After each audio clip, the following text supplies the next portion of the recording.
ಮಂಗಳೂರು ನಗರದ ಕುಳೂರು ರಾಷ್ಟ್ರೀಯ ಹೆದ್ದಾರಿ ಬಳಿ ಸೋಮವಾರ ಮುಂಜಾನೆ ಬಜರಂಗದಳದ ಕಾರ್ಯಕರ್ತರು ನೀಡಿದ ಖಚಿತ ಮಾಹಿತಿಯ ಮೇರೆಗೆ ಪೊಲೀಸರು ನಡೆಸಿದ ಕಾರ್ಯಾಚರಣೆಯಲ್ಲಿ ಅಕ್ರಮವಾಗಿ ಗೋವುಗಳನ್ನು ಸಾಗಿಸುತ್ತಿದ್ದ ಲಾರಿಯೊಂದನ್ನು ತಡೆದು ವಶಪಡಿಸಿಕೊಳ್ಳಲಾಗಿದೆ.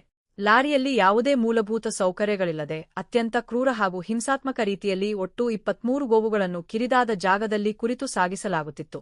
ಸೋಮವಾರ ಮುಂಜಾನೆ ಕುಳೂರು ರಾಷ್ಟ್ರೀಯ ಹೆದ್ದಾರಿ ಮೂಲಕ ಲಾರಿಯಲ್ಲಿ ಗೋವುಗಳನ್ನು ಅಕ್ರಮವಾಗಿ ಕಳಿಸುತ್ತಿರುವ ಬಗ್ಗೆ ಬಜರಂಗದಳದ ಮುಖಂಡರು ಹಾಗೂ ಕಾರ್ಯಕರ್ತರು ಮಂಗಳೂರು ಪೊಲೀಸರಿಗೆ ಸುಳಿವು ನೀಡಿದರು. ಕೂಡಲೇ ಎಚ್ಚೆತ್ತ ಪೊಲೀಸರು ಹೆದ್ದಾರಿಯಲ್ಲಿ ವಾಹನ ತಪಾಸಣೆ ನಡೆಸಿ ನಿರ್ದಿಷ್ಟ ಲಾರಿಯನ್ನು ಅಡ್ಡಹಾಕಿದ್ದಾರೆ. ಪೊಲೀಸರು ವಾಹನವನ್ನು ತಡೆಯುತ್ತಿದ್ದಂತೆ ಲಾರಿಯಲ್ಲಿದ್ದ ಮೂವರಲ್ಲಿ ಇಬ್ಬರು ಆರೋಪಿಗಳು ಕತ್ತಲೆಯ ಲಾಭ ಪಡೆದು ಸ್ಥಳದಿಂದ ಪರಾರಿಯಾಗುವಲ್ಲಿ ಯಶಸ್ವಿಯಾಗಿದ್ದಾರೆ. ಮತ್ತೊಬ್ಬ ಆರೋಪಿಯನ್ನು ಪೊಲೀಸರು ವಶಕ್ಕೆ ತೆಗೆದುಕೊಂಡಿದ್ದು ಹೆಚ್ಚಿನ ವಿಚಾರಣೆ ಮುಂದುವರೆಸಿದ್ದಾರೆ. ಪೊಲೀಸರು ಲಾರಿಯಲ್ಲಿದ್ದ ಎಲ್ಲಾ 23 ಗೋವುಗಳನ್ನು ರಕ್ಷಿಸಿ ಸುರಕ್ಷಿತ ಗೋಶಾಲೆಗೆ ಸ್ಥಳಾಂತರಿಸಲು ವ್ಯವಸ್ಥೆ ಮಾಡಿದ್ದಾರೆ. ತಲೆಮರೆಸಿಕೊಂಡಿರುವ ಇಬ್ಬರು ಆರೋಪಿಗಳ ಪತ್ತೆಗಾಗಿ ವಿಶೇಷ ತಂಡ ರಚಿಸಲಾಗಿದ್ದು ಶೋಧ ಕಾರ್ಯ ತೀವ್ರಗೊಳಿಸಲಾಗಿದೆ. ಈ ಕುರಿತು ಪೊಲೀಸ್ ಠಾಣೆಯಲ್ಲಿ ಪ್ರಕರಣ ದಾಖಲಾಗಿದ್ದು ತನಿಖೆ ಮುಂದುವರಿದಿದೆ.